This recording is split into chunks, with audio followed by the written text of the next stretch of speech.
to create an urban environment that, you know, and a market for these kind of housing that you're talking about here. Here's another one. Don't touch those single-family neighborhoods. You know, this is like touching a box of rattlesnakes, you know, to go to a single-family neighborhood and say, we want to change your zoning, right? You have, as I mentioned, there is plenty of land inside urban areas that can accept a lot more housing units. And then what we use them for are strip developments, right? So one thing that we've done is gone back and rezoned those strip development areas for mixed use. So that person who's renting out, you know, low rent for like a t-shirt shop, a bead shop, a thrift store, can actually turn that piece of property with prime frontage into something valuable and make a lot of money on. And that's housing with retail connected with it. The other part is looking at your existing commercial areas and see about rezoning and allowing housing in those areas. And so that's a key area that helps protect these residential neighborhoods. And we're talking about 4 to 6 story tall buildings, and I will, if we have time, show some pictures that this is a standard housing practices over the last 1,000 years, where this is what, when cities develop outside of Asia, and when they develop, they tend to have 4 to 6 story buildings. You'll see them in Olympia, you'll see them in Portland, you see them in the suburbs, you see them in Bologna, Italy, you know, all over the world. So that's what you're looking at, not high point towers like Vancouver, BC's downtown, but 4 to 6 story buildings. Part of that is you have to redesign those roads too. You have to slow the traffic down and make them more pedestrian friendly. The fifth one is forget the last one. Okay, forget leaving single family neighborhoods alone. One strategy that's worked very well in the urban area of Portland, and it is a requirement for every community in the urban area of Portland, is to permit accessory dwelling units by right in every zone. Well, we used to call these mother-in-law apartments, but that's not PC anymore. It's probably the old man who won't move out of the house. Let's give him a place to live, like me.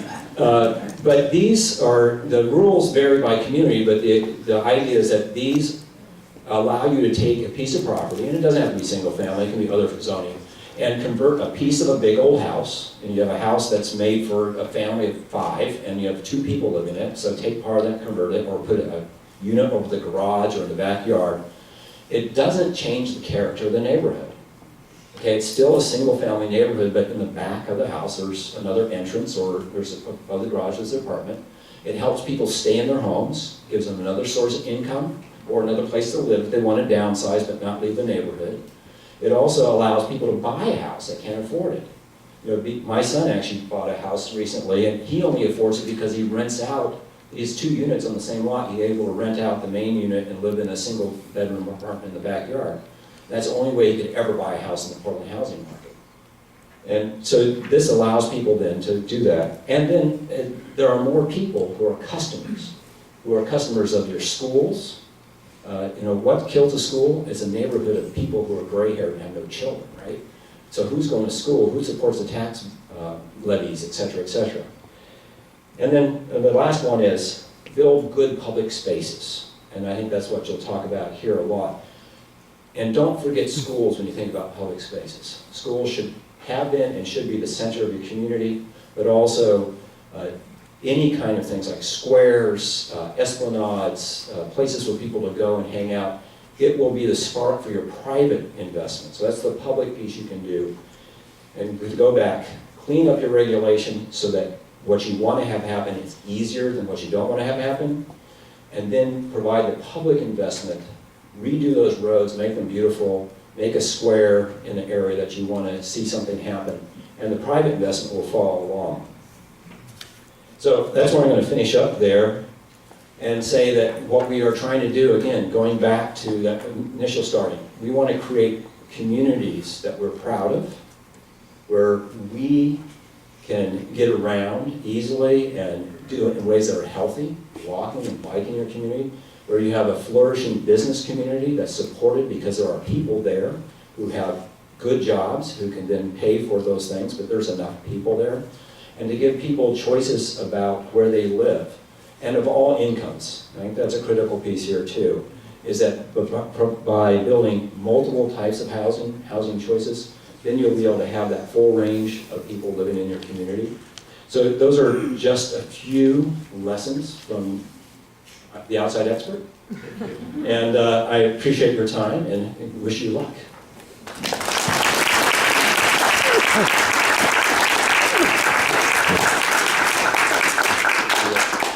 So you're going to stick around for the session, the rest of it? Great, thank you. So Rex will be part of our conversations and hopefully we can get some more insights from him. And what was your question? Oh, if you want to run a picture, it's like 3 minutes. But Okay, well, maybe we'll do it a little bit later because, oh, you said it's 3 minutes. Well, let's do it. Yeah, we'll do it at the break. Some examples, some photographs and images. Carole at Richmond is our next presenter, and she's going to kind of put some of the ideas that Rex just presented into context for our local community and talk a little bit more about the Sustainable Thurston Plan, how that's going to carry us forward.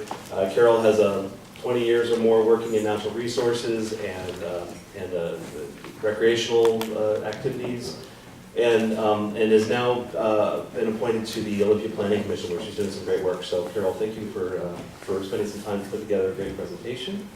And she's also helped me organize this whole event. So Carole, I'll turn it over to you. Thank you. You might want the stand? No, that's all right. And I'll get those lights so that you can see the screen better. I've done this for you, Rex. Oh, that's not going to work. Is this one working? Maybe if I turn it on? Yeah. There's the switch. Hello? Yeah. No. It's coming. Nope. Hello? Hello? Well, go ahead and get started when this starts to. Oh, and one thing I want to say, Rex mentioned the downtown of Vancouver, which is actually the image on our poster. And just for the record, that's not because that's what we want Olympia to look like. It's just a really visually striking image. I think it's doing a good job for us as a marketing piece, and the designer of that piece is here in the room. Thank you very much, Chris. And thank you for all of you for being here today on a Saturday. It's great to see everyone. I also wanted to thank Chris because without him, this would not be happening. He is an amazing organizer. He's done so much work. Done a great job. So to help frame up our conversation, does this one work? Yep. Okay. Thank you. I don't have to get anything back down. To help frame our conversation, I've been asked to provide some context for where we are as a community in terms of consensus about growth, density, and sustainability. And we do have our differences, of course, but to the extent that we have consensus, it's to be found in the many plans that we've developed as a community. And what I'm going to do is briefly highlight some of the plans and strategies that provide the vision and the foundation for where we want to be as a region in the future. I know most of you know these plans all too well, because you worked so hard on them. Then I will close with some thoughts about turning the community dial. Oops, sorry.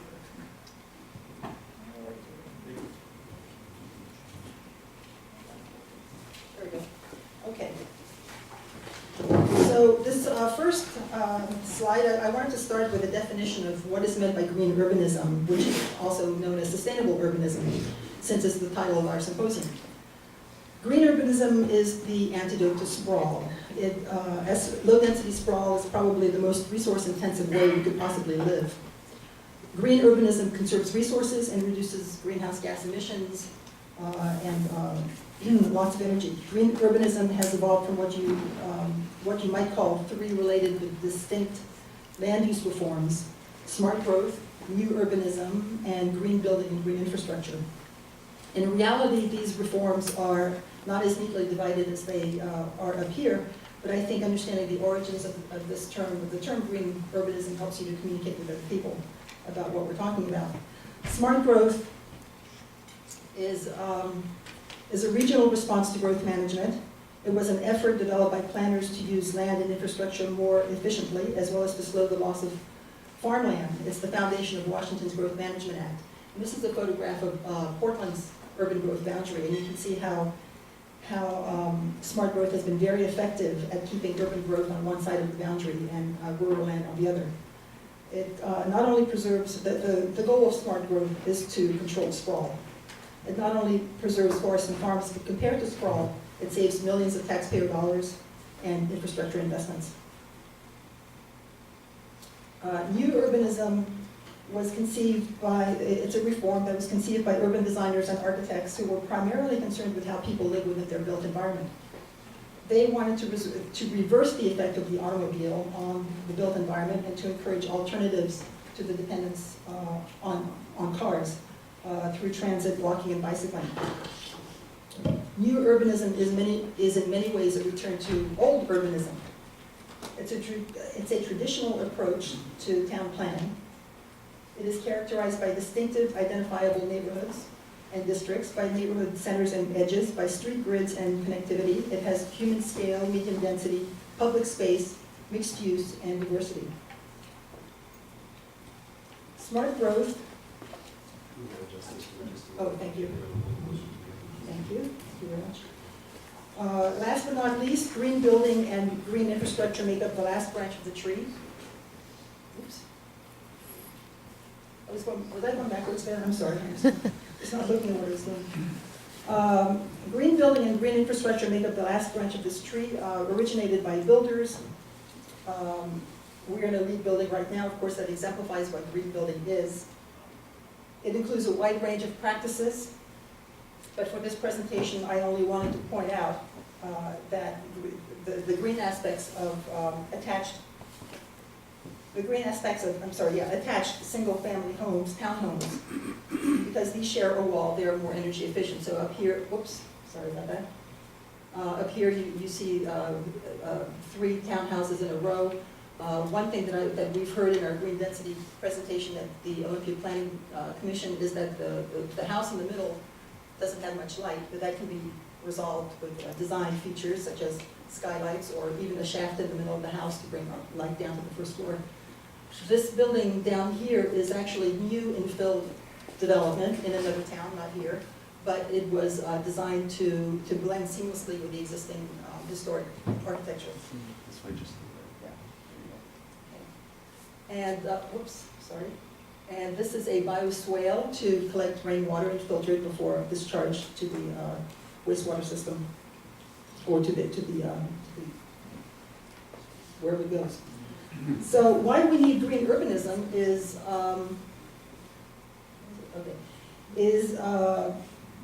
one reason is the environment. The environment continues to be threatened in various ways. Untreated stormwater is the #1 threat to Puget Sound. Here in Washington, we're also beginning to see the effects of climate change. This is taken from in Washington at the Met Town. And so we're seeing changes in the forest, and then our water supply may also diminish as snow melts more quickly than it used to. Green urbanism is the antidote to environmental stress in that it uses fewer resources in construction. Roads are not extended into the hinterlands, houses are smaller and energy efficient, and cars may be unnecessary. Whenever I lived in a city, I never needed a car, didn't have one. I only bought a car when I moved to a small town. So from here, I wanted to switch over to the path, what we call the path forward, which is all of our planning history. This is the foundation for our vision for sustainable development. And these plans are green urbanist plans. They include many of the features that I was just talking about that define green urbanism. If you haven't read the plans, I urge you to do so. They are very informative, they're very well done, and they represent a lot of work by a lot of people. I also apologize for the Olympia bias here, but it is the city that I know best. But I know that Tumwater and Lacey are also developing their plans at this time. So I'm going to go through each one very briefly. I'm going to start now with the growth management at the Urban Corridors Task Force.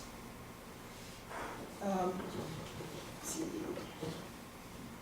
So there was a need to, the elected officials here realized that there was a need to create mixed-use urban districts that provide housing choice for the segments of the population that are interested in urban living, seniors and young adults. The goal of the Urban Corridors Task Force was to find out how to encourage this kind of development, since it is not happening on its own. The final report of the task force identifies a number of measures that the 3 cities have agreed to undertake to help develop selected nodes along the capital along the Capitol Boulevard Martin White corridor. The principal recommendations are to create a corridor partnership comprised of the cities and to create 4 corridor districts that will be redeveloped. Planning work is underway in 3 of them, all but the Capitol Boulevard, I believe. Martin Way is the one. Oh, Martin Way, I'm sorry. That's right.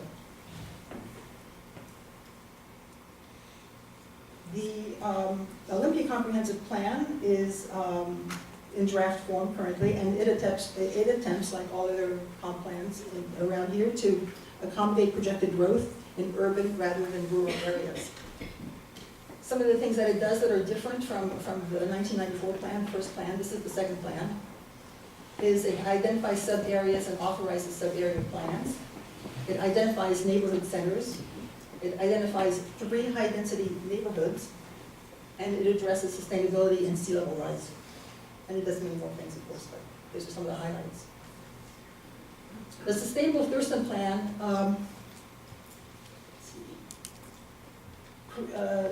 creates vibrant centers, corridors, and neighborhoods while accommodating growth. It preserves environmentally sensitive lands, farmlands, forest lands, prairies, and rural lands, and develops compact urban areas, and it creates a robust economy through sustainable practices. The Sustainable Thurston Plan also has ambitious goals, including zero waste and carbon neutrality by 2050. Between 2010 and 2035, no more than 5% of new houses will be built in rural areas, and 95% will be built in urban and urban growth areas.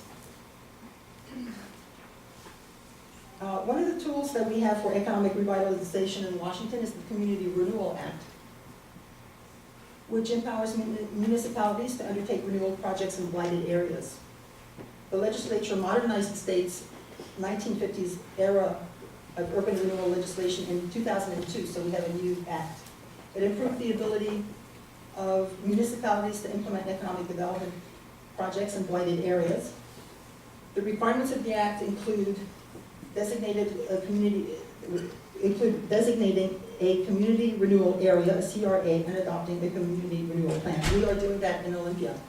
And by this December, we will have if not a plan, we'll have at least a resolution to adopt the community renewal area. And these are some of the things that the Act will allow the City of Olympia to do. It will allow it to provide cities with the greater ability to buy and sell property. It will allow for aggregation of properties, and it also authorizes condemnation of certain blighted properties.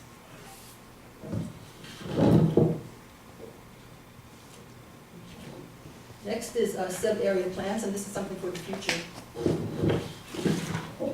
Thank you. Yes, thank you. Sub-area plans. So one of the things that the Olympia Comp Plan does is designate 12 sub-areas across the City of Olympia, including a downtown master plan. I have included some asterisks because those are things that aren't actually on the drawing board right now. They're just perspective. They're wishful thinking, basically. So, a downtown master plan would be one of the 12 sub-area plans. They are intended to be inclusive to include everybody around the table. They ideally would be led by a professional urban designer. They bring all of the city silos together at the very outset of a planning process so that you can work with everyone, and this is a good way to approach the site redevelopment as well. And they provide visualization, ideally, of the future development. That way everyone knows what the area is going to look like, and they provide predictability. And the diagram on the left is just an example of what the kind of product you might get. So moving now from the plans to what some have called turning the community dial, and this refers to the extent to which there is community support for development. The term comes from a workshop for members of the Urban Corridors Task Force held on August 30th, 2011, which provided an opportunity for city officials to hear from the private sector about how to improve the climate for development and redevelopment of our urban corridors. This was a very informative workshop, which I did not attend, but I read the summary, and it produced a number of recommendations. It identified, well, these are actually identified in the Urban Corridors Task Force report.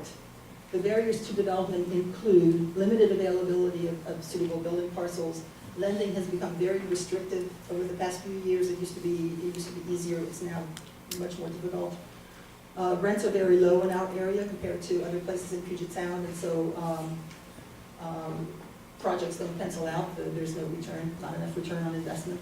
There are environmental constraints in certain areas. There's an inconsistent political environment because we have 3 different cities with different rules. And of course, there's public resistance to change. The mitigation and impact fees add costs to projects. And there's also abundant capacity to grow in the fringe, and so projects don't avoid urban areas. So this is what we're up against in terms of trying to create more urban density. In terms of public resistance to change, I also wanted to follow up with, well, what does the community want anyway? They want, some of the things that were identified in the Imagine Olympia process, which brought a lot of people together, were, of course, quality of life. People do talk about how wonderful it is to live here, and they want to protect that. They mentioned the small town feel in Olympia, how they want to maintain that as well. Knowing your neighbors and shopkeepers and so forth. Economic development is important. If we can't have jobs here, then we're not going to have a viable community. Often young people grow up and they move away, and because they can't find a job. So it would be great to have jobs for them to stay and raise families. Pedestrian and bicycle friendly. This is important as we try to use our cars less. And we are building complete streets. As I understand it, this was one of the first areas to use that term and to use that concept of complete streets, which means streets for cars and bicycles and pedestrians. Local food production has become very important. And we're now authorizing residents and businesses to grow food in various ways within city limits. Environmental protection, of course, is always high here, and neighborhoods want to become more involved in decision-making regarding planning. So those are the dominant themes. In terms of density, I think we all know, we all hear from people about what feels comfortable, and as we heard from Rex, the suburban lifestyle is becoming less attractive. There's still people who like living with a lot of trees and privacy, but that's changing, especially with young people who were the generation that grew up being driven everywhere, and they did not like that feeling of being not having freedom. So they're looking forward to living in a different kind of environment. So the one below there feels just right. It's the sort of medium density, 2 to 4 stories, with just enough people, but not so many that you want to get away from them. And this is just a slide I wanted to show of the kind of housing. One of the barriers that was mentioned in the Porter's report was that buildings, multifamily buildings above maybe 4 stories are too expensive to build. They're expensive because there are different building requirements. When you get beyond a certain size, you need elevators, you need all kinds of different materials. And it's difficult, again, to get the financing for those. And so, but the buildings that do pencil out, interestingly enough, are the smaller ones, the ones that are 2 stories, 2, 3 stories. And please correct me if I'm wrong, I'm not a professional in this area. But it also seems to me that some of the small lots that we have are perfect for these kinds of developments. And they range, so what we have here are, oops, sorry. Uh-oh, did I lose that? Oh no, you pressed the wrong button. That here. And then I'm right here.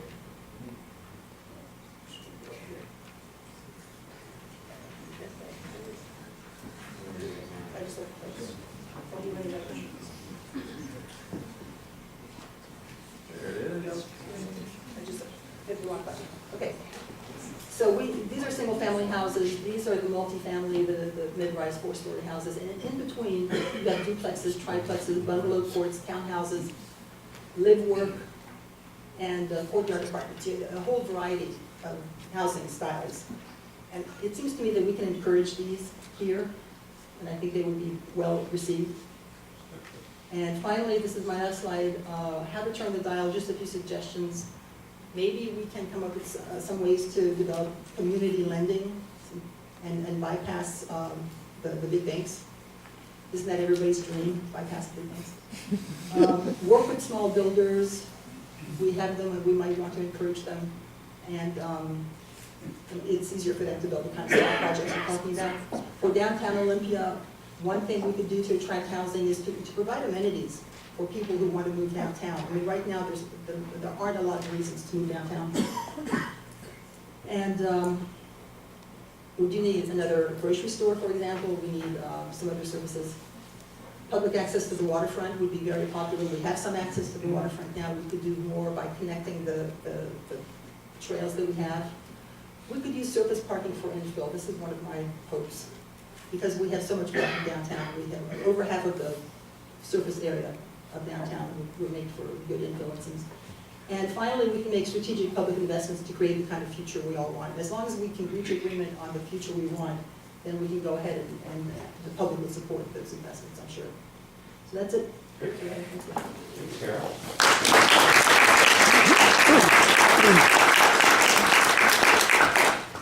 Okay, well, now we're going to hear from our panelists. Thank you, that was very informative, Rex and Carole. Helps us set the stage for a great panel discussion. So if Mark and Karen and Peter would come up and join us at in our living room. We're going to have a little informal conversation here, and each of them have a few minutes of prepared comments as well.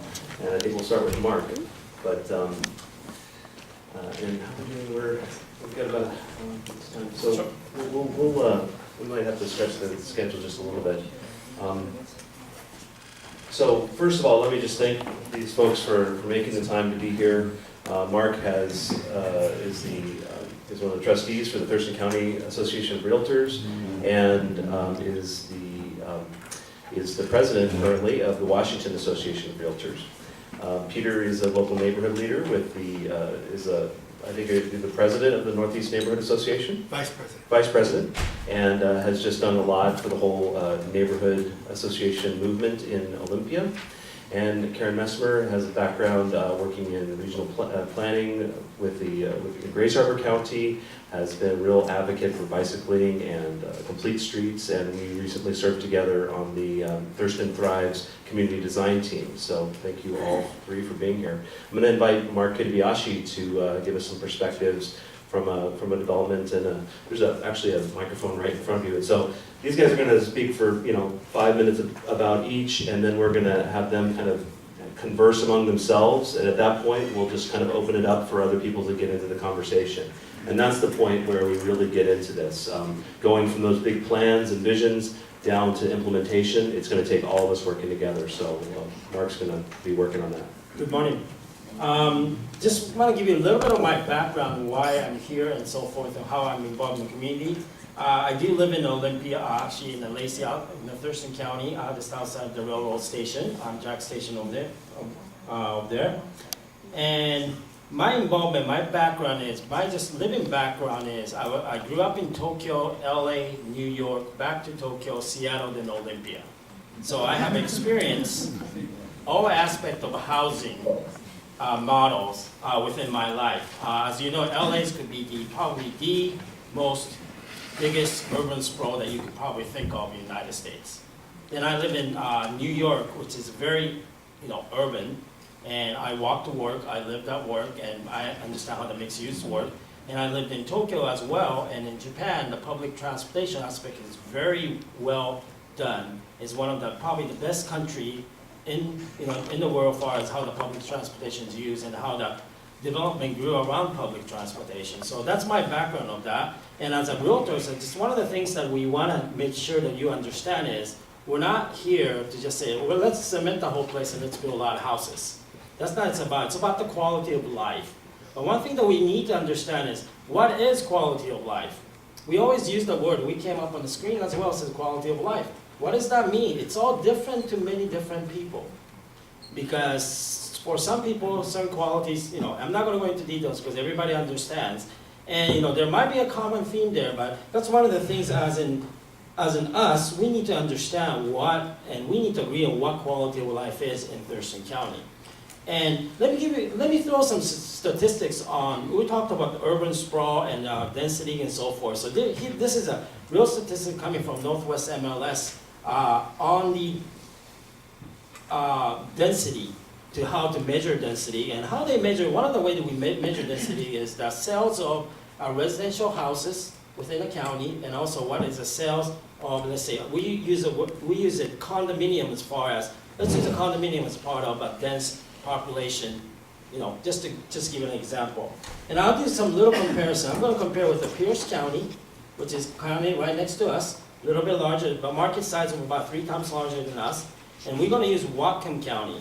Whatcom County is about the same as what we always see of a population-wise. The logistically, it's about the same, close to very similar distance within Seattle from down south to down north. So we use Whatcom County all the time, as I do, as an example of how we're doing. So here are some of the stats. I'm going to start with a 2012. In Thurston County, there's about 2,911 houses, residential houses were sold. Out of that, condominiums there were 78. That's 2.6%. Pierce County, 9,588. Condo sales were 671, 6.5%. Whatcom County had 2,400 sales and 328 condos, which is 13.7%. And this year so far, this is a sold, meaning it's closed transaction. And remember, when we talk about condos, it doesn't mean that this is a brand new condo. It's just a transaction that happened, bought and sold for condominium. Thurston County, so far, you can compare it, we have sold so far 3,375 houses. This is as of end of September. And out of the 108 condos, which is 3.2%, Pierce is 12,189, condo at 824, which is 6.8%. Whatcom is 2,094 sold, and condo of 278, 13.2%. And one more interesting statistic is new construction condos. How many new construction condos were sold? So this is a brand new development that's came new to the market, okay? This is a 2012 stats. How many do you think was sold in Thurston County? Brand new condominiums last year? None. 3. See, some people know, it's 3. Pierce County is 30. This is brand new. King County is 596, and Whatcom is 32. Okay, so this kind of gives you the statistical background of how the urban sprawl is doing, I mean, urban density is doing in our county, just the statistic-wise. So the assumption is that the condos are higher density? That's correct. I mean, it's usually our condos are higher density. We did not say, in MLS statistics, townhomes are considered as a single-family home in the statistically, so it's kind of, but condo is kind of a good way to look at it. So that's the reality of where we are here in Thurston County, where the developments are. And I think, you know, Rex actually talked about everything that I think needs to happen. So I'm not going to go repeat that, because I think the mixed use is one way that we have to do to make sure. And I lived in a lot of the mixed use community, especially in a lot of the downtown New York and so forth. I live in a corner of 5th Avenue and 51st, right next to St. Patrick's Cathedral. That's where I lived for 9 years when I was in New York. And I walked everywhere. I did not own a car. I rented a car if I needed to rent a car. There's a lot of infrastructure that's around it, and of course, for me as a 24/7, I want to do whatever I want. I'm a city boy. And don't ask me why I live in Olympia right now. That's another story to tell on another occasion. But what it is it's even when we look at it, it's the chicken or the egg. If I want to have a downtown living, when I moved back to, not moved back to the United States from Tokyo, working for 4 years, back to Seattle, that was in the mid-1990s.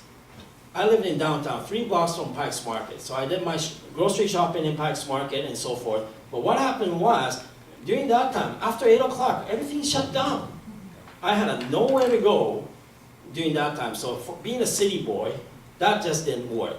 So, but anyway, that's the background of it. But what you want to see is it's a good balance of it. And one of the things that we have to do is we have to all agree, not just agree on the plan as a community, we need to agree that we're going to execute the plan. And we have four major jurisdictions that's here, which is the three cities, Tumwater, Lacey, and Olympia, and Thurston County. When we talk about urban corridors and L corridors from Martin Way to Capital City, that covers jurisdiction, the four jurisdiction covers that. And we all need to agree on the same plan and the same way of executing it. Otherwise, we will not have this new ideas to take place. And that's, I think, one of the key things, that having a mixed use and having a walkable community. We do not have anywhere that's a walkable that you'll be able to do everything that you want to do, basic needs, to do it right now, and nowhere in Thurston County that everything is a walkable to a certain extent, that you have enough. And also, what we need to do is in downtown Olympia, I'm not trying to pick Olympia, but Olympia being the main hub right now for our region, is right now we do not have any market rate housing in downtown Olympia. It's either low income, or some of the condos or higher condos that you see, it's either higher, $500,000 and over, or some of the condos are not walkable. Some are like old condominium complex, like East Bay condos. I mean, it's not really, we can't consider that as a walkable to places. So those are things that, just the rough ideas that I have. Carrie, do you want to go next? So I was asked to try to represent some environmental perspectives here, and I think most of you know that I'm a planner at heart, and that's where I really spent a lot of my time in this community. But I'm going to try to just put a little finer-tuned bead on what do people care about, what are people concerned about from the big, broad-term environmental perspective. And this is to seed our discussion. I'm not going to cover some of the same things that have already been covered. So first I want to say, what is an environmentalist? Well, an environmentalist could be anyone. So it could be anyone in our community. It could be a parent who's concerned about their child's asthma and they're worried about air quality. It could be a farmer who wants to make sure that they have clean water for their crops. It could be someone who's concerned about the heritage of our salmon in this community. We could call all of those people environmentalists. At any moment, any one of us could be an environmentalist. So I don't want to say that this is one homogeneous group that we can lump together and say, what do they want if we, what do those environmentalists want? There's a real range of expectations and hopes in the community at all levels. Some people are worried that we're past redemption. But they still want us to know that personally and as a community, we're doing everything we can to save the environment. I call it save the world. That's my mission in life, is to save the world. It's not just about people either. What I think comes from a lot of people's hearts is they really care about nature, and it's not simply about saving the environment so that it can serve us as people. It's because nature in its own right has a right to be on this earth and exist. So nature has its own life. It's not just humans here who we care about. What's of concern is that there's a certain amount of degradation going on in this local community and in the world. In this area, there's a lot of concern about stormwater. It's damaging Puget Sound. Our streams are damaged. Some areas of Butt Inlet are polluted. Our air currently meets current standards, but we certainly need to protect that. Our fresh water supply has a supply issue, but also a concern about, is it going to remain clean, especially the groundwater. Soils in some of our areas are contaminated, especially in places that have been previously used. The biggest overarching issue, I think, for a lot of people now is climate change, global warming, whatever you want to call that. How are we going to turn the tide on that? How do we know that we're doing our part on this global scale issue that will immediately have local impacts for all of us? I want to just do a little sidebar on waterfront and shoreline access. There's been a lot of very contentious things that have gone on about shoreline in this community and views and access. It's not simply an environmental issue, but that is restoration, and the quality of our shorelines is important as part of the whole system of Puget Sound and the natural environment, but it also has social equity issues and issues about how we perform as a community. So there were a couple of questions that I was handed about this that I'll just quickly run through some seeds and ideas on. there are three things that I think about in terms of where we should go, what we should be doing right now. We should stop further degradation of our environment. We should repair what we've already damaged. And we should make changes now so that we can reduce what's going on with climate change and CO2 emissions. There's not a lot of time left on that. I think people are feeling pretty urgent. What should businesses and developers do to get involved? What's their part in this? That's a question I was given, and it's a puzzling one that we should all have a conversation about. I want all of us to recognize that the environment has value and that we can reuse the existing land and reuse the existing infrastructure that we already have. So recycling in a big way. Let's recycle and reuse what we already have. Let's renovate what's already in place. And if new things are built, we should make them resource efficient. That means the water and energy and a lot of things, using recycled materials and so forth. Let's recycle the land and then recycle as we build on it. The corridors issue has become one of the center points of the conversation about sustainable Thurston and so forth. Locating our investments where people can walk and bicycle and have reduced need for a car, I think is a real key environmental action that we can move forward with. So what about environmental groups and public interest groups? What should they be doing?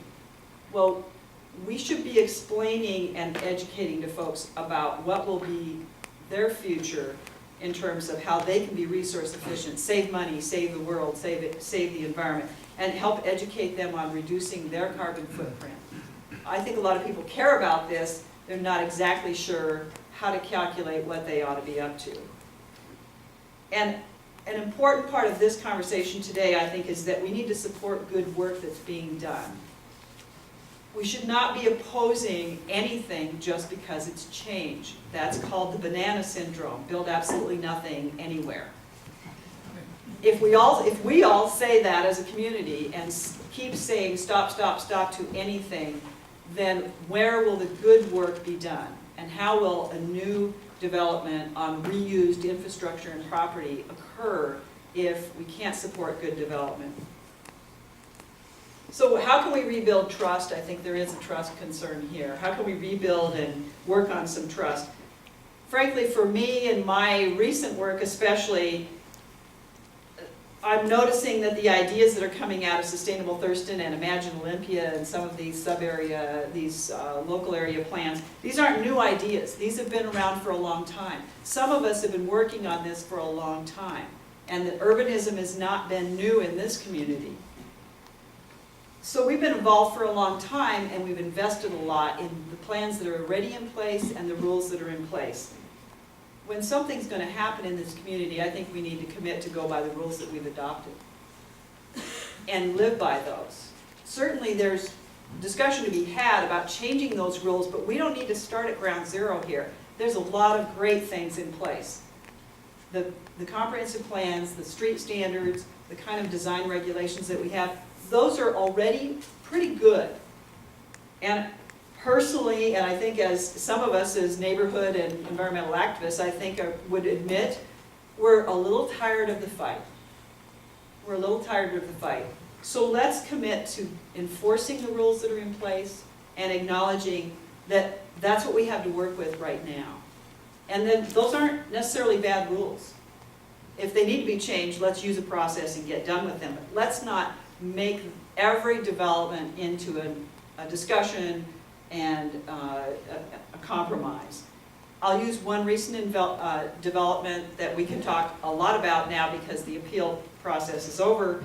The Trillium development has been in process and court and appeals for too many years. And we just lost one of our neighborhood villages in Olympia. And it's not going to happen. Now, we can talk about all the details of that, but it's not going to happen. And I can say that from the beginning, Olympia Safe Streets was in that discussion and pointing out that we had rules and we should have followed them. We need to commit to following those rules and teach each other what those are. So when someone comes to the community from the outside or from the inside and says, I'd like to do something, let's admit here's the rules, let's talk about those and let's go by the rules. That review process has resulted in a lot of hard feelings, a lot of misunderstandings, and then in the end, I think the loss of something that we had planned 20 years ago.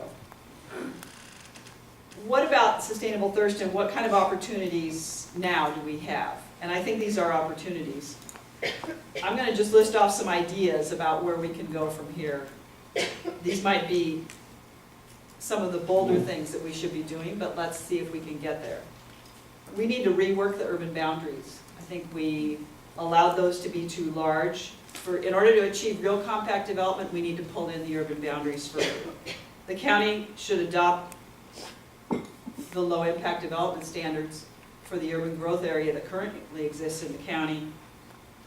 And those are the things we need to do to save Puget Sound with the ecology guidelines. We need to stop the loss of ag lands. We need to reuse what we already have in this ADU idea. Once again, not new, but let's take a deep breath on our single family neighborhoods and think about this demographics that we have, and reuse means infill into existing neighborhoods. We should stop using up land that has environmental value that's much higher than anything that we might build on it to support our future. So we have tools that we should start to consider. Those might be outright purchase, development rights, transfers. There's a lot of other ideas about where we can go with this.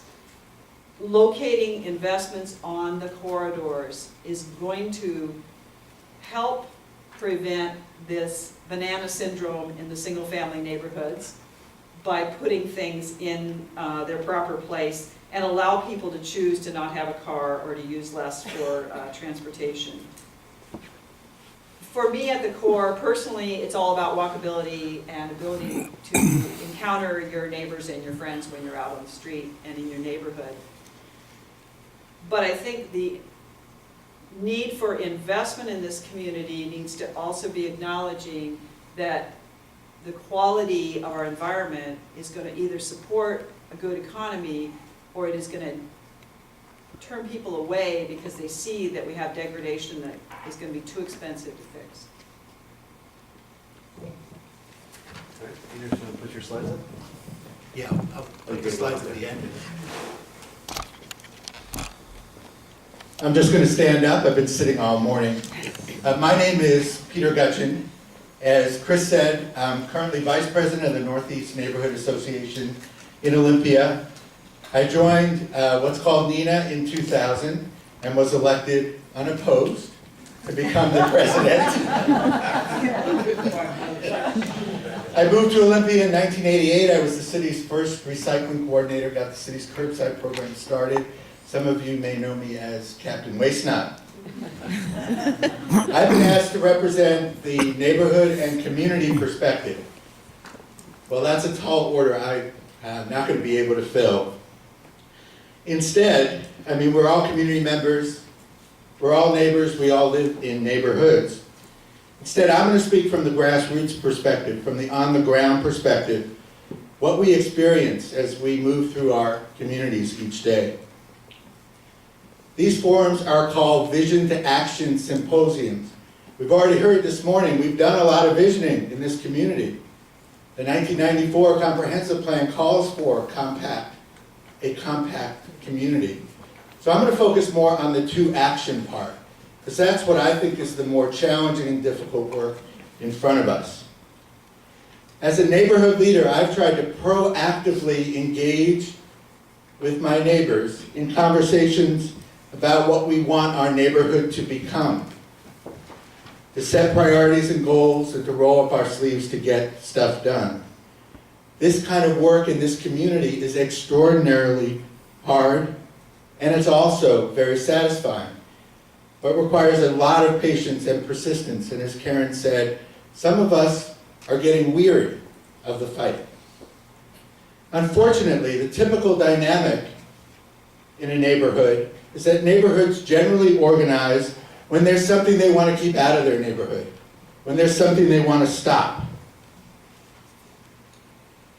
when there's some program, project, policy, or facility that they think will damage the character of their neighborhood, threaten their quality of life, however they define that, reduce their property values, or put their family at risk in some way. Unfortunately, it's very easy to ignite these kinds of oppositional fires, and once they're lit, they're very difficult to extinguish. It's very hard to have any kind of constructive dialogue once these kinds of fires start burning. And it's very difficult for people, once they're engaged in this kind of dynamic, to step back and consider the needs of the larger community like we're trying to do today. These kinds of fires consume trust in our community and can create an environment in which cynicism, resentment, anger, and polarization can grow and thrive. I think this dynamic represents one of the most serious and difficult challenges we face as we try to increase density in our community and work to create a more compact community over time, especially in existing neighborhoods. We've heard a lot of talk already about we need to reach agreement on this. Well, how are we going to get there? And then more importantly, once we've agreed, because we've already agreed on a lot of things, at least in our planning processes, how are we going to get those things implemented? So how do we overcome this reactivity, this oppositional dynamic?